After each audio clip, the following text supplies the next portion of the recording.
Good evening, Facebook. This is Tim Anderson, and I have found a very cool little gadget and tool that allows me to share my screen during live videos. And so this is going to be very useful in this for this type of these types of sessions when I'm breaking down bills, because I can actually show you what the bills actually say rather than just me broadcasting them. So this is going to be great. Now you're not going to have to look at my ugly face during this. Let's get started. Okay, so this is how you get to look at the bills. All right, it's this website, lis.virginia.gov. All right, and I think you should be seeing it. I'm just taking a second to make sure if you're looking at this. Hey, Haley, I know you're watching. Can you see this screen? I just want to make sure you guys are seeing my screen. Just somebody, I can see your comments here. Just somebody point out that you can see the screen. And then we'll get started. Okay. Here's how you get into these bills. So you go to lis.virginia.gov and, all right, great, perfect. Thank you, David. Cameron, thank you. Okay. Here we go. So when you're looking at the bills, you go to this block right here to other sessions, right? And what I'm doing here is I am going to click on other sessions, just here to get to 2020, which we're already in, and then you come down here to bills and resolutions. Okay. Now in this screen, you can search by the, any kind of word that you want to type in, all right? So if you want to type in guns here, or anything that you want to do.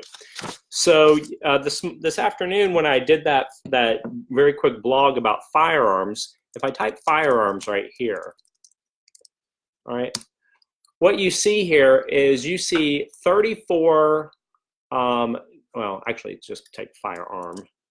All right, here we go. So you see here, there's 59 documents with 947 references. So for instance, right here on House Bill 2, it has 108 references, which means the word firearm is contained in the bill, okay? Now that's how this works, and this is how you can quickly find, what bills are where. Now, when you type in firearms, for instance, like this one, House Bill 144, this just has to do with making certain things, what are the state bird and the state fish and the state handgun in this particular thing.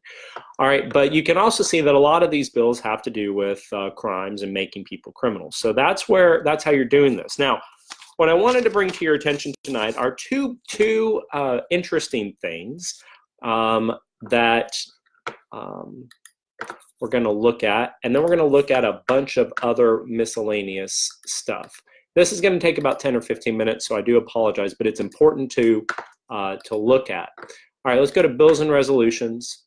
We're going to go here, and we're going to go all the way down through all these House bills, and there's a lot. Okay, I'm not worried about all these right this second because I just want to get to the one I want to talk about tonight. Well, keep on going. See, these are all pre-filed bills. All right, look at this one right here. House. This is HJ2. Okay. Now, what they are trying to do. Excuse me. I don't want to do HJ2. I want to do HJ24. My apologies. Look at this. So this is a voting situation where they want to count the people that are in prisons for the purposes of being able to determine what the populations are of a congressional district. So basically, when they're drawing the maps in 2020, they want to be able to say, hey, if you're in prison and you're in prison out in Sussex, but you're from Virginia Beach, we're going to be able to count you as a population for the city of Virginia Beach for the purposes of saying, hey, there's 40,000 people in 450,000 people in Virginia Beach, and then they're going to add the other 25,000 people that might be in jail.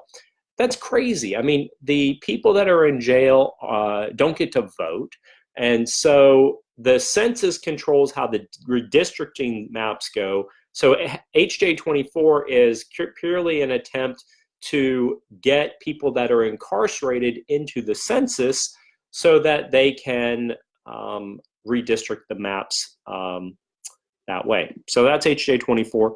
Not the end of the world, but it's yet another voting bill that I wanted to bring to your attention. Now, look at this one down here. This is SJ2. This is on the Senate side.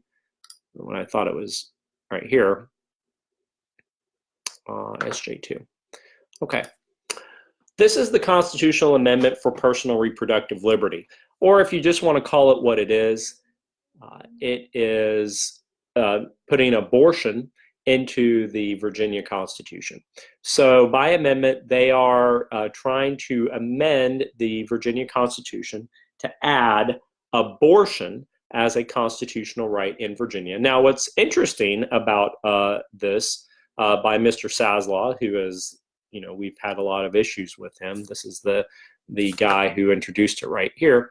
What's interesting here is he uses the word infringement, and I always think that's kind of funny. And I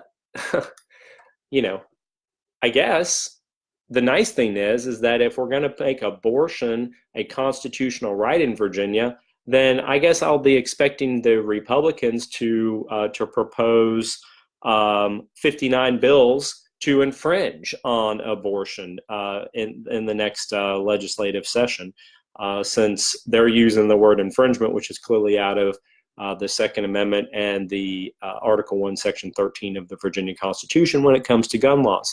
But it is kind of funny here how they use the word infringement, but they are trying to make abortion a constitutional amendment in Virginia. Now, I'm not going to tell you what my positions are on these things. I'm just letting you know what they're trying to do. Maybe you're for it, maybe you're against it. But this is something that they're trying to do. And SJ2, which is by Mr. Saslaw, he's also the right here, you can see this. He's also the chief patron of Senate Bill 16.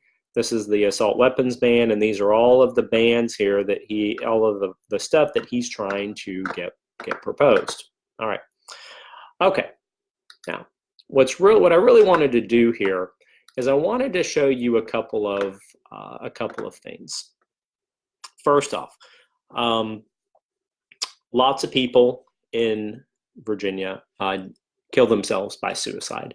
And when they talk about gun violence in Virginia, they lump in suicides into the gun violence thing, where it's somehow the gun that is what is causing the person to kill themselves. And we all know that that's ridiculous. If somebody wants to kill themselves, there's lots of ways to do it. Guns are certainly a very effective tool, but there's lots of ways. We don't even talk to them. There's lots of ways. So we have a suicide problem. I mean, more people kill themselves than they do other people in Virginia. That's a fact. So if we have a gun problem, then it would be we have a suicide problem because more people kill themselves. So let's type in the word suicide, and let's see how many bills here come up that deal with suicide. 1. Now I'll tell you this is the legalization of marijuana, which amends all kinds of code sections in Virginia. See all these bills right here? Or see all these code sections? These are all the code sections. If you're going to legalize marijuana, it's going to change all of these laws. And in one of these bills, it deals with suicide, but it has nothing to do with marijuana. It's just a reference. So there's absolutely nothing in Richmond that even talks about, suicide, even making a resolution, Suicide Prevention Day, or, we need to provide more funds for suicide. There's nothing in Richmond about that. All right, well, let's talk about another big problem that we have, about opioids, okay? It is very clear that, whoops, I misspelled it, that, heroin is a big problem in the country. So, of course, the Virginia legislature is going to be on opioids. Let's type this in. Let's see how many we get. None. Not one single bill is talking about opioids in Virginia. Not one. Out of the hundreds and hundreds of bills that have been proposed, there is not one on opioids. Now, we'll look at firearms, okay? Type in the word firearm. We have 59 bills, 947 references to the word firearm. Now, again, not every one of those is criminal, but a lot of them are. How about voting? Look at this. 77 bills with 578 references, okay? Look at all this crap. Voter identification, voter registration by mail. It's all about voting, absentee voting. No excuse required right here. Look at all these bills that have to do with voting, okay? There is 77 documents about voting. Now, in Virginia in 2019, only 40% of the entire state even bothered to vote. And so there's all these bills here about voting. Well, that's awfully interesting. I mean, we have a big problem in Virginia with opioids. We have a big problem in Virginia with suicides. They're not talking about that. There are all these bills about voting and making the integrity of the voting system less than what it otherwise is. All right, let's talk about abortion. All right, I'm going to type in abortion. Let's see what happens. 9 documents here dealing with abortion. Now, we've talked about this one the other day. This one basically is written by a Republican, HB 227, Freitas, who, by the way, is running for Congress. And so basically what his position is that if you abort a baby and it's alive, you have to provide it reasonable, necessary care. Unlike our governor, who said on the radio that you should provide just comfort care, which basically means just leaving it on the table till it otherwise dies. If a baby is born on a botched abortion, then this bill says that you have to provide regular life-saving treatment that you would on any child that was of that age. This one, SB 21, takes away parental consent, and it also takes away judicial consent. Now look who the patrons of these are. Saslaw, which we know very well, and Corey, which we talked about today, who's the one who's trying to say it's illegal to have ammunition in your vehicle while you're at school. All right, look at this. So this says that a 14-year-old girl who's pregnant can go to an abortion clinic and get an abortion without her parents knowing about it, without having to talk to a judge, can just walk right in and, right here, 14 years of age, can walk just right in and get an abortion. No one knows about it, and she gets to walk out. That's what Saslaw and Corey think is a good idea. Okay. What about these other abortion rules here? This one, vaccinations and immunizations. This is not so much a thing about abortion, although abortion is referenced in here. But this one basically says that if a child over the age, I believe, of 14, 14, here it is physically capable of giving consent, such consent shall be obtained first. Basically, what this bill does is that if you are a kid and the school is offering you a vaccine, and your parents don't want you to have it, you can override your parents as a child to get that vaccine. Now, we can talk about whether certain vaccines should be given or not, but the shift is to not. It takes it away from the parents and gives it to the minor. Lets the minor make their own healthcare decisions. I don't know how you feel about that. I mean, if the parents aren't doing a good job, in most situations, then usually that goes to a court, and a judge has to decide whether that's what they're doing is appropriate. But I don't know of any other jurisdiction in the United States that says if the parents aren't making the right decisions, we'll just ask the minor to make them. But that's what Senate Bill 104 says.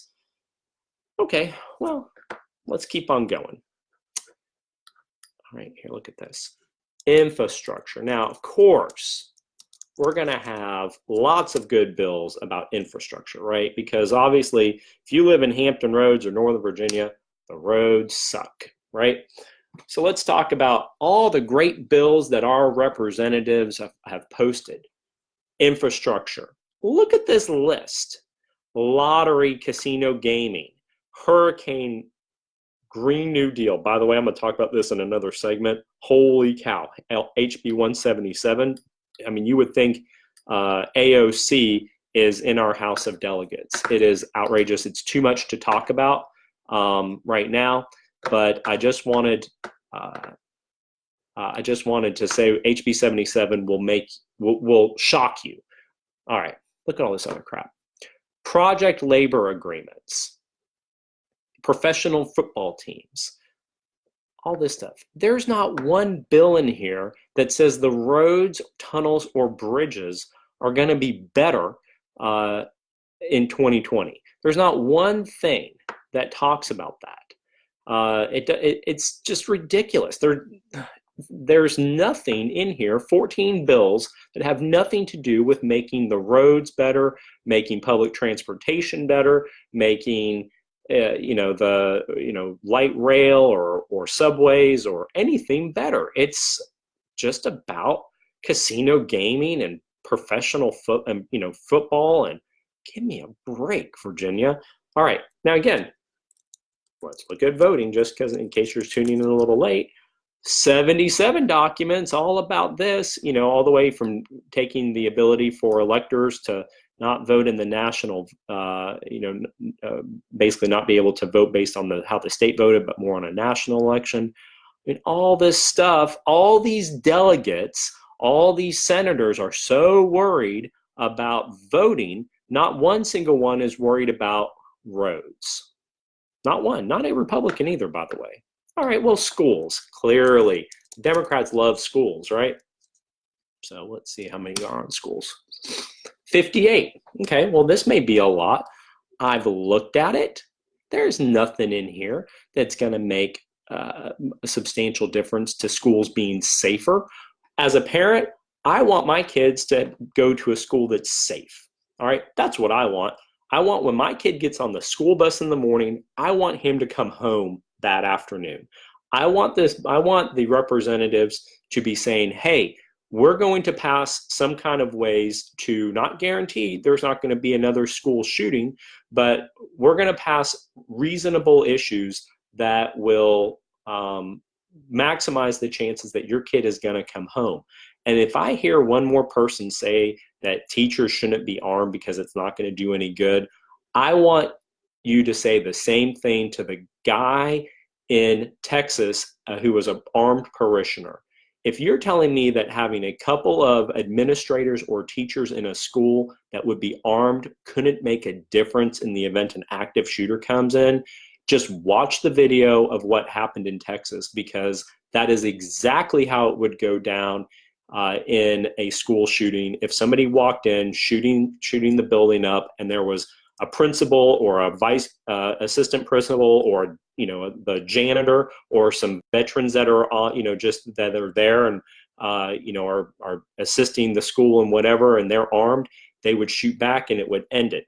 Will people die? Probably, but a lot less would. So why can't we have a Republican standing up and saying we need to arm some administrators? Not all of them, not just a few, and a few in every school would change the dynamics. The people in that church in Texas, the guy who shot back was one guy, and I mean, I know there's other people that end up having guns, but the one guy ended it, and that's all we would need in a public school is a couple of armed people, teachers, administrators, sheriff's deputies. We would just need to have more than one school resource officer, people who have guns that are smart enough and understand how to use them. But there's not one thing in here in any of these bills that talk about that, talk about anything to do with making the schools safer from somebody coming in and shooting them, other than making certain guns illegal, which is ridiculous, because if somebody wants to shoot up a school, they're going to be able to shoot up a school. So there's nothing in here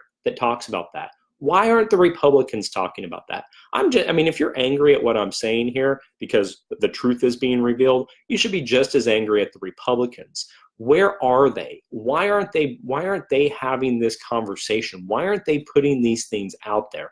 Why aren't they talking about these things? Why aren't they talking about opioids? Why aren't they talking about how can we better find solutions for suicide? I would like to see some bills be lodged. They may not get passed, but I would like to see our Republicans actually do something rather than just sit there and say, well, we don't have a voice, we can't get anything done. Throw some bills up, Republicans. Do something. Show us that you are trying to solve problems, because right now there's nothing on the big issues that are going on in Virginia.